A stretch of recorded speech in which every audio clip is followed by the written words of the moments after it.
What have you done? Apologize to Emily. Upon seeing me toss out the cake box that Emily had brought, John screamed as if he had gone mad. To an outsider, it might indeed seem as though I'd done something terrible. However, when I consider Emily's intentions behind bringing this cake, my actions might be justified. Well, then eat the cake. If he's complaining about me throwing it away, the cake inside must be delicious. Saying that, I picked up the cake box from the trash, grabbed a piece, and forcefully shoved it into John's mouth. The moment I thought he made a sound like he'd been kicked in the gut, John started shaking, his eyes rolling back. See? What did you put in this? I stared at the foam-mouthed John, trembling with anger. My name is Alice Johnson. I'm 35 years old and work as a nurse, but I'm currently on maternity leave, being 10 months pregnant. I married John, who works at a staffing agency, 2 years ago. We had been trying to conceive right after our marriage, but it took a long time. We considered undergoing costly infertility treatments, but John was against it, so we relaxed and continued trying on our own. During this time, we had our ups and downs, and my mental state became unstable, resulting in considerable stress. Being a nurse is a demanding job, and the challenges of conception nearly broke me multiple times. However, this year, we finally succeeded. So far, the baby has been developing well. Still, I've always been anemic, so doctors have told me to be careful. Anyway, I worked until the last possible moment, started my maternity leave a month ago, and have been preparing baby necessities. I was looking forward to the baby's birth, just planning to pass the time with some occasional exercise. I never expected things to turn out this way. There had been signs from a while back.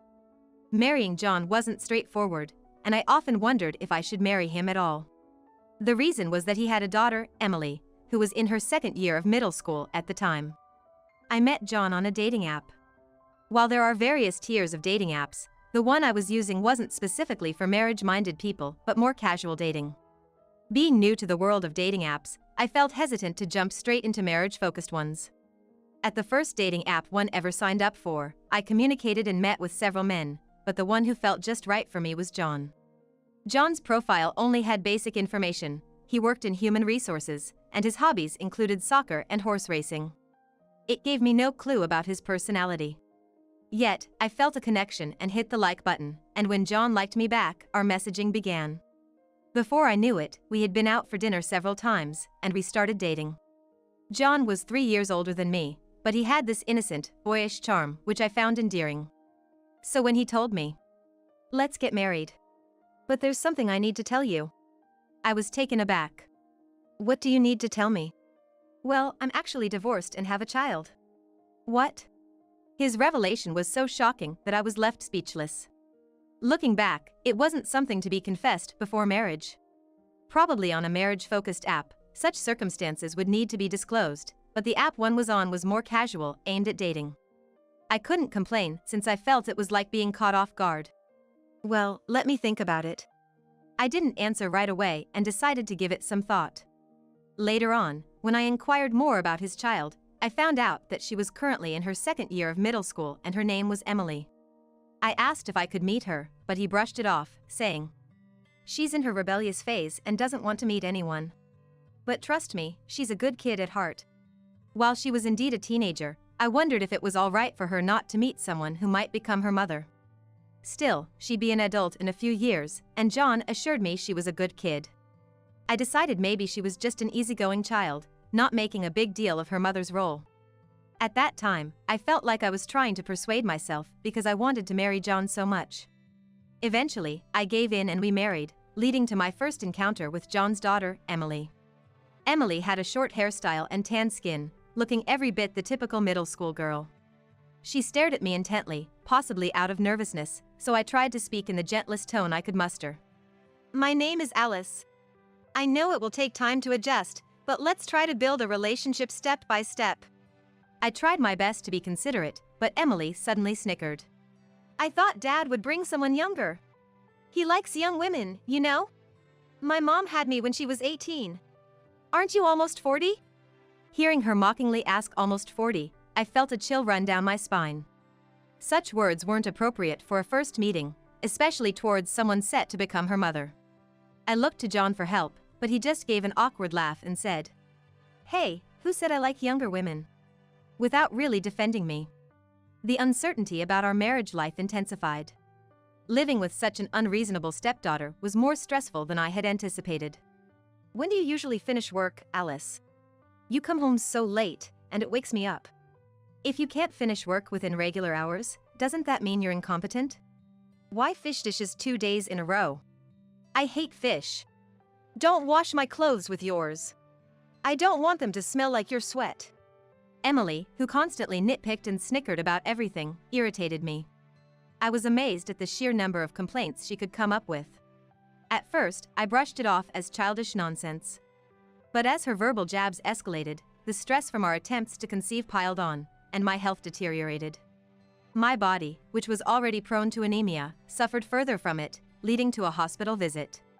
Yet, even seeing me in such a state, Emily only sharpened her words, saying, "Ah, finally, some peace without Alice around." What was worse, these verbal attacks took place when John wasn't around. In John's presence, Emily would become silent, portraying herself as a typical rebellious teenager. That infuriated me even more, but I kept reminding myself to be patient until she became an adult. After enduring Emily's harassment while trying to conceive for a bit over a year, I was finally blessed with an angel in my belly. However, around that time, whether John got busier at work or not, he began coming home late every night. At worst, he wouldn't come home until the next morning.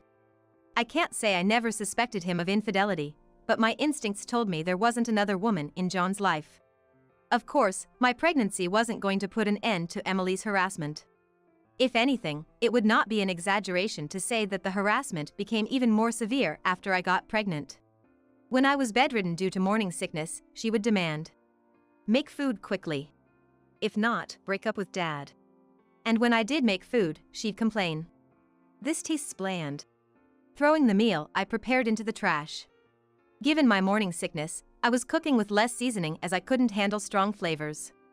Yet, she had no sympathy for my efforts, and I could only sigh. As I endured Emily's harassment, I entered the 10th month of my pregnancy. It felt like the baby could arrive any day. Though the baby seemed to be growing well, I recently felt more dizzy spells due to my anemia. Just standing in the kitchen would make everything wobble. I was just cautioned about it in my last checkup. Well, this level of anemia should be okay, right? Even if I felt a bit dizzy, staying still usually made it subside, so I didn't go to the hospital. This negligence might have invited misfortune because one day, as I stepped out of the bathroom, I felt an unusual drain of color from my face. Oh. By the time I realized it, I had collapsed and lost consciousness. Right before blacking out, I saw Emily looking at me, smirking. Oh no, what's going to happen to me? Is the baby okay? Fear and anxiety raced through my heart as everything went black. When I came to, the first thing I saw was the white ceiling. And the familiar scent of disinfectant let me know I was in a hospital. "Oh, Mrs. Johnson, you're awake." I met the eyes of a nurse who had come to check on me, and she immediately addressed me. "Yes. What happened to me?" "You fainted due to anemia. Your baby is fine. You were lucky to be at home. But you'll need to be hospitalized until you give birth." "I see." It seemed I had collapsed due to anemia and had been urgently hospitalized. Emily probably called the ambulance, but the image of her smirking just before I passed out lingered in my mind. Still, being in the hospital felt safer than being at home, especially since I was so close to my due date. With John often coming home late these days, I would inevitably spend more time with Emily at home. If I had stayed home, I would have been continuously stressed until the birth. After the nurse said, "I'll come back later," and left, a mix of relief and anxiety left me feeling exhausted. I should rest for today. In the hospital room without Emily, I fell into a deep sleep. 5 days passed, and I grew accustomed to the hospital stay. The meals they provided were full of nutrients considering my anemia, and not having to do household chores was a physical relief. That being said, with my big belly, sleeping at night was uncomfortable. And every so often, the anemia would hit again, so I couldn't let my guard down like the nurse said. Yesterday, I got an unexpected call from a friend who was concerned about me. After some small talk, she told me something shocking. She seemed to have called just to share this news. Could that really be? I kept mulling over my friend's words and looking back on my life. Even after hanging up, my heart raced. I barely slept last night. Today, as I was reading in my room, the door opened. I thought it was a nurse, but to my surprise, it was Emily. Feeling better, Alice? She came in with an oddly cheerful voice. I was taken aback. Is she here to visit? It was the first time Emily visited the hospital, and John hadn't shown up yet.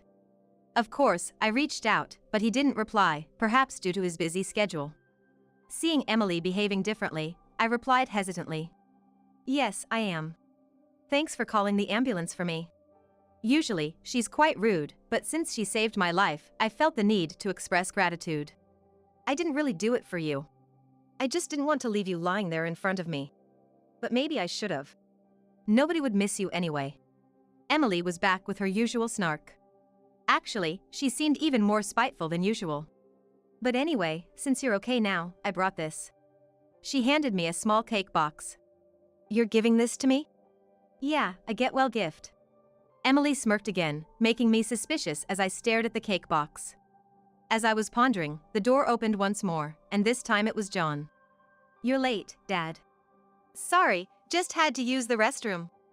John, scratching his head, noticed the cake box in my hands as he entered. You're back. It's been a while. Yeah, sorry. Work's been hectic, and I've been going out with the boss for drinks a lot lately. I felt uneasy as John offered unsolicited excuses. It's fine. I understand work gets busy. Exactly. As long as you understand. Anyway, did Emily give you that cake? Yeah, I just bought it. Emily puffed her chest out proudly. Seeing John and Emily exchange meaningful glances, I felt they were up to something. Eat the cake, Alice. If you don't, it'll go bad. Seeing John rush me to eat the cake, I threw the entire cake box in the trash. How could you? Apologize to Emily. Seeing me toss the cake Emily brought into the trash, John let out a scream as if he'd gone mad. From an outsider's perspective, it might seem like I'd done something awful. But when I thought of the scheme behind Emily bringing that cake, it seemed like the only logical reaction. Well then, you eat the cake. If he's so upset about me tossing it, it must be a delicious cake. Saying this, I forcefully grabbed a piece from the trash and shoved it into John's mouth. Ugh, gah. The sound he made was as if he'd been punched in the stomach, and immediately after, John's eyes rolled back and he started to shake. See? I knew it. What on earth did she put in it? I glared at the nearly frothing John, shaking with anger. Dad! What the hell, Alice? Emily, who had seen everything, rushed over to shake him. Dad, are you okay? Yeah, it's just, it tasted horrible. It seems John had fainted from the shockingly bad taste. I shivered, thinking about how I could have reacted if I'd eaten it. Thank goodness. Alice, that was awful. Why did you make Dad eat it? Emily, the culprit behind the cake, began to loudly complain. I glared back at Emily, my body shaking with anger. Awful? You're the one who brought this. What did you put in it? Well. Emily hesitated and looked away, so I held the cake close to her nose. She whimpered softly and covered her mouth. Hesitant, I too took a whiff of the cake. What is this? The first thing I noticed was the smell of alcohol. So overpowering, I couldn't bear it for more than a few seconds. Next came a scent of coffee. And, peering closely, I saw something pink protruding from the sponge of the cake. Is this raw meat? The combination was so absurd, I felt sick just thinking about it. Alcohol, coffee, raw meat. There could be even more. This wasn't something bought at a store. It was clear Emily made it herself. Everything in here is what a pregnant woman shouldn't eat. I'd been careful to avoid alcohol, caffeine, and raw meat during my pregnancy. Consuming them could harm the baby or cause food poisoning. Why would you make such a thing? But I knew Emily's motives. And I was also aware of John's complicity in her scheme. You both were intentionally trying to make me eat something harmful to harm me, weren't you? Well. Emily stuttered, clearly taken aback by my direct accusation. No matter how intricate the prank, she's still just a 16-year-old kid. She probably hadn't envisioned any other outcome besides me safely consuming the cake. I saw this as my chance to address the pent-up frustrations. Emily, why do you want me out of the house so badly? It was clear from her choice of the absurd cake as a gift that she wanted me gone. Because you're in the way, Alice. I never asked for a new mom. You probably think I'm just a brat, right? Emily yelled out with a childlike reason. I get it. I'm probably an eyesore to her. Accepting a new mother figure so suddenly is tough. But it was Emily who had initially refused to meet me before the marriage. Moreover, it's been Emily causing all the trouble. I've done nothing to her. I've been on the receiving end of Emily's harassment all this time. Without ever considering my feelings, she's been acting on her selfish whims. I need to stand my ground and set her straight. We need to get something straight, Emily. When have I ever called you a brat? If you feel that way, isn't it because of your own actions towards me? You can't just switch the narrative and play the victim here. What do you know? Even Dad doesn't like you. In a defiant move, Emily tried using John as a shield. John looked utterly drained after eating the cake. I turned to John, having something pressing to discuss. So I heard you got fired from your job? What? How do you? John flinched at my words. Hearing the word fired, Emily shot a surprised look at him. What? I got a call from a friend yesterday. We hadn't spoken in a while, and she told me she works at the same company as John. Her name's Ms. Young. Young, the manager. John murmured. Yes, Manager Young told me you embezzled company funds and got fired. I thought you were coming home late because of work. But were you out gambling every night, trying to make some quick money? And losing it all instead? Your monthly payments seemed like a regular salary, but were they just loans? Were you planning to get life insurance money from my death? Right. The story I heard from my friend over the phone was about John getting fired. I was deeply shocked, but reflecting on John's recent behavior, it didn't seem improbable. Wanting to get rid of me and the alignment of their interests led John to conspire with Emily. They visited me, ensured I ate the cake, and once they got the insurance money, it would have been over. But their plan fell apart easily. What are you talking about? John uttered, his eyes unfocused. Seeing him and the horror on Emily's face, I knew I'd hit the mark. Now, to deliver the final blow. I'm sorry, but I no longer consider us a family. I want a divorce. I'll be seeking compensation for all the deceit and harassment, and also child support for our kid. You don't have a say in this. What the hell? That's not fair. Exactly. How do you expect Dad to provide without a job? Their responses were sharp and defensive. But I controlled the narrative. Unfair? Who's the unfair one? You both plotted to end my life. That's the real injustice. I don't want to raise my child under the same roof as you two. Now, leave. With a furious blaze in my eyes, both of them were so scared that they left hastily. Screaming like that gave me abdominal pain. I pressed the nurse call button, telling her my labor had started. Though the day had been hectic, I prepared to give birth. A week later, after being discharged from the hospital with my newborn, I quickly reached out to a divorce attorney. John was visibly downtrodden the whole time, but upon seeing the attorney's business card, his face turned even paler. He begged me to reconsider, but I ignored him and went straight back to my parents' home. I later heard about John and Emily's situation from a neighbor. John, who was already in debt and untrustworthy, was demanded alimony and child support through the attorney. He borrowed even more money and paid me in a lump sum. It was clear he took out high-interest loans from loan sharks since there's no way he could get a loan from a bank with his credibility. He's probably gonna be burdened with paying back those high-interest loans. However, since he tried to take my life, he deserved that kind of punishment. I don't know who started the rumor, but apparently, Emily's attempt to poison her mother with a cake became talk of the school. Given the huge commotion over the cake, someone at the hospital must have overheard and spread the story. She became an outcast at school and seemed to have become a recluse.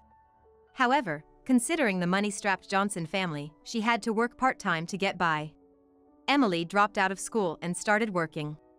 It's a sad story, but thinking about what she did to me, she should probably learn some life lessons from this part-time job. It might even be a good experience for her. Meanwhile, I'm living happily at my parents' home, raising my child with them. Being a first-time parent, there's a lot of ups and downs. But no matter how tired I am, my baby's cuteness melts away all the fatigue every day. Once things settle down with the baby, I'm thinking of returning to work. I'm looking forward to spending quality family time with my child and my parents in the future.